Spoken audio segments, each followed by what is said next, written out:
Hey there, and welcome. Have you ever looked at a frayed power cord or a wobbly wall outlet and just thought, nope, not touching that? Well, today, we're going to demystify two of the most common electrical fixes around the house. We're going to turn that mystery into mastery. So let's dive right in. You know the feeling, right? That favorite lamp starts flickering or that one wall outlet just kind of spits your plug right back out. Your first thought might be, ugh, gotta buy a new one. But what if you could see it as a super simple, satisfying DIY project? That's exactly what we're talking about today. So what's your story? Is it the vacuum cleaner cord that's looking a little sketchy? Or that one annoying outlet in the living room that has absolutely zero grip anymore? Believe it or not, these are super common problems, and they actually share the exact same, surprisingly simple solution. And I promise you, this is way easier than you think. You do not need to be a master electrician for this stuff. With just a tiny bit of knowledge and a big focus on safety, you can totally handle these repairs. The key isn't some special skill. It's all about knowing one little secret. And here it is. The big secret that unlocks pretty much all basic home electrical work is the color code. I'm serious, that's it. Once you understand what these three different colored wires are for, everything else just clicks. It's like learning the alphabet for your home's wiring. Okay, let's meet the players. First up, we have the black wire. This is your hot wire. Think of it like a pressure hose. It's the one carrying all the electrical power from your breaker panel straight to whatever device you're using. It's the power pathway. Next is the white wire. This one is called the neutral wire. See, electricity needs to make a round trip to work. It can't just go one way. The white wire is that return path, taking the current back to the source and completing the circuit, or the loop. And finally, the green wire, or sometimes it's just bare copper. This is the ground wire, and you can think of it as your personal bodyguard. If something goes wrong and electricity escapes the circuit, this wire grabs it and sends it safely into the earth, which prevents shocks. It is a lifesaver, literally. So how in the world are you supposed to remember all that? Well, there's a simple little rhyme for it. It's like a cheat code. Black to brass, white to light, green to ground. Go ahead, say it out loud. This little phrase is the key to this whole thing. We're going to be using it a lot. All right, enough talk. Time to put this into practice. First up, we're going to fix a busted power cord. This is the absolute perfect place to start because you can do it on a table, completely unplugged from the wall. So let's see our new color code rule in action. Okay, wait. Before you touch a single tool, stop. You have to listen to me on this one. This is the #1 mistake that everybody makes the first time. Take the plastic shell of the new plug, the housing, and slide it onto the cord before you do anything else. Trust me, if you forget, you'll do this whole beautiful repair and then realize you can't close it up. It's the worst. Okay, let's walk through this. First, you just chop off that old broken plug. Then, carefully, slice and peel back about an inch of that thick outer plastic jacket. Inside, you'll see our three friends, black, white, and green. Now you just strip a tiny bit off the very ends of those three wires to expose the shiny copper.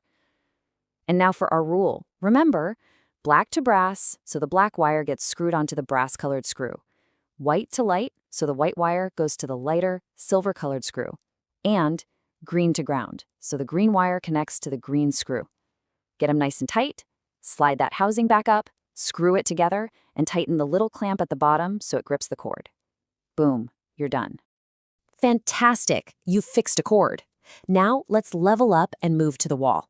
Replacing an outlet uses the exact same principle, the same color code, but, and this is a big but, the stakes are a little higher now because we're working with the actual wiring in your home. So that means our #1, 2, and 3 priorities are all the same thing, safety. I'm not kidding, just let this sink in. With the power cord, if you messed up, okay, it just wouldn't work. No big deal. Here, a mistake is a very big deal.